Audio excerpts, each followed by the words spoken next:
What is up, guys? Welcome back to the channel. Today I'm going to be taking a look at a new game brought to us from the developer Joy Smasher. Now, this developer has given us some really good titles such as Anakin, Odalis, and Blazing Chrome. But today I want to cover their newest game, Vengeful Guardian Moonrider. Now, before I get started, I did want to say a few things. I was not sent a copy of this game. I did pay for it on Steam. I received no incentive to do this review, and I did finish and complete the game before recording this review. So guys, today we're taking a look at Vengeful Guardian Moonrider, available on Nintendo Switch, Sony, and Steam. Let's check it out.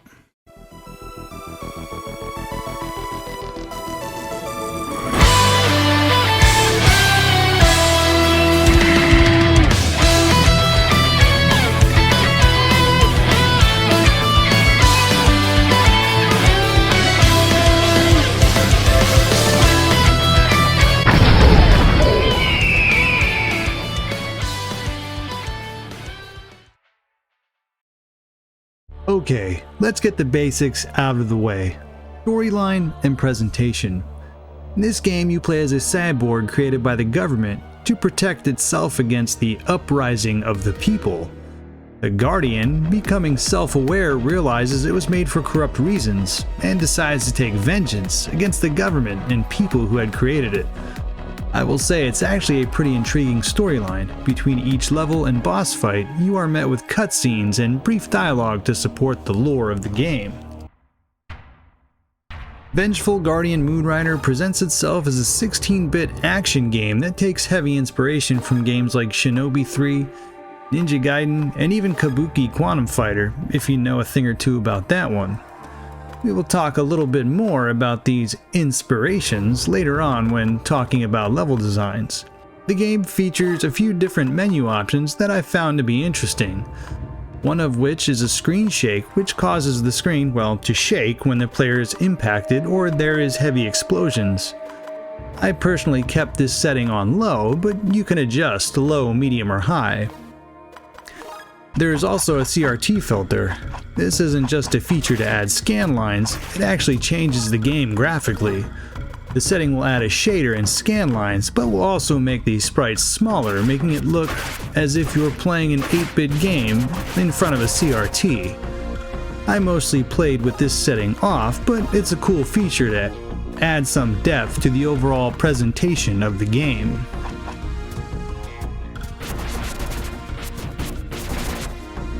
Level design and gameplay. Many retro-inspired indie games will sometimes suffer from a lack of variety. Vengeful Guardian Moonrider is not one of those games. The game offers 8 different stages, and with the exception of the first and last stage, the player can take a Mega Man style approach and choose which level they want to play next. Levels do have many secret areas in which the player can find power modules to upgrade your Guardian. We will talk about these a little later. Each level has its own boss, another Guardian, that the player can defeat and gain an ability from. My biggest takeaway from the levels in this game is they never get boring or repetitive. In fact, there are so many inspirations from older games and Easter eggs that it kept me wanting to play it just to see what level would be next. For example, the elevator level looks like the elevator from Secret Entry in Shinobi 3.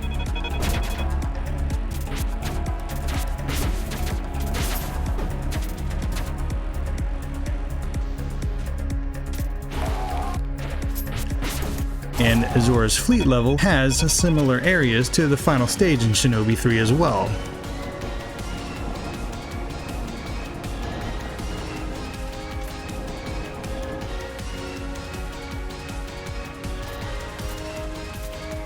Besides the similarity of past level designs, I really enjoyed each level and what it has to offer. Some levels feature switches in which you have to raise and lower the water levels to help you access the next area of the stage, and in other levels you take to a motorbike and enter what will remind you of a SNES level utilizing Mode 7.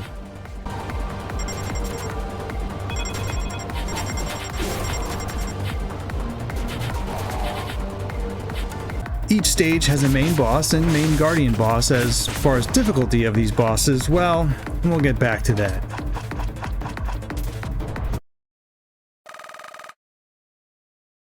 The gameplay is primarily melee based. The Guardian has a standard slash attack and sub-weapon that can be gained by defeating bosses. Each sub-weapon can be equipped and unequipped on a weapon wheel and can be used with MP. The Guardian can also dash and use a more powerful slash attack that will seem very familiar to fans of the Shinobi games. I know, there's a little bit of a trend here. Aside from your attack and sub-weapons, the player can also discover power modules, which will give your Guardian different abilities, such as heavier armor, regenerating MP, and a double jump, just to name a few. But be tactful, because at the beginning of each level you can only equip 2 modules, and these can't be swapped out during the gameplay of the level. Overall, I would say the gameplay is very solid. The game doesn't suffer from annoying things like blowback and overly complicated or difficult platforming that throws off the flow of the game, and my only issue with the gameplay was sometimes when the Guardian would change rooms, the camera would suddenly shift abruptly. When this happens, it abruptly moves the player to the far left of the screen. Here's an example of this happening. It's not a huge issue, however. A few times it cost me a little health. Thankfully, this only occurred a few times, and if it happened more often than not, it would absolutely affect the overall experience of the game.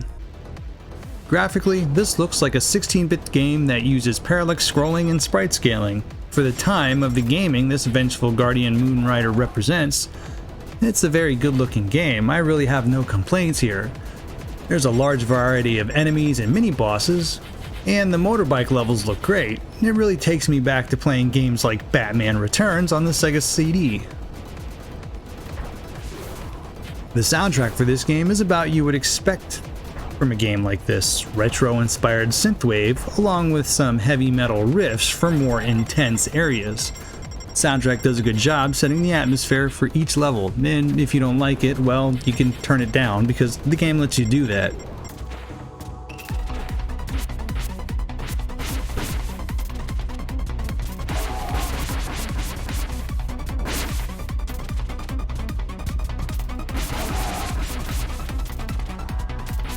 Game difficulty. Well, while the game may be very retro-inspired, this game has a very modern difficulty curve. For many retro gamers, this game is going to be very easy on normal. The main bosses, except for the final boss, I was able to beat on the first try without any issues. And the game utilizes a very liberal respawn system, allowing the player an infinite amount of continues, which when used will not even send you back to the beginning of the stage. I can see the appeal to this, as some retro-inspired games can be overly difficult for no reason, but I also would have preferred a more traditional continue system. I mean, you really have no concerns about losing to a boss if you know the game is going to continually respawn you outside of the boss's chamber. The difficulty does make for a more casual experience, so if you're looking for something to really challenge you, this may not be it. Of course, you can always change the difficulty, it does bother you that much, but I don't feel like it totally ruins the game. My final thoughts on the game: too many retro-inspired games like this try to take what made some of the old games bad and implement them into new games. Vengeful Guardian Moonrider takes everything that made those games great and keeps the crappy parts out. Overall, I really enjoyed this game. The game does offer a good bit of replay value, as once the game is finished, it lets you replay any level, allowing you to go back and find secret areas to collect anything you missed.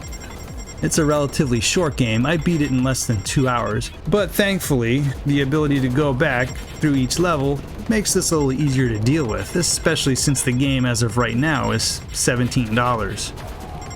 So that comes to the final question: is it worth it?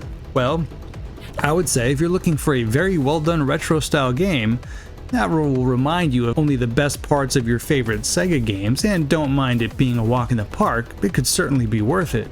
For me, because of the short length, even with the ability to go back through the levels, and the modern difficulty, I would say this one may be worth waiting on a sale for. There just isn't enough in the game to make this warrant an almost $20 price tag, and that's only my real knock, is just simply the price. Overall, this is one of the best retro style games as far as gameplay and level design, but can't hold a candle to games like The Huntdown, which had gameplay, sound, music, difficulty, pretty much everything.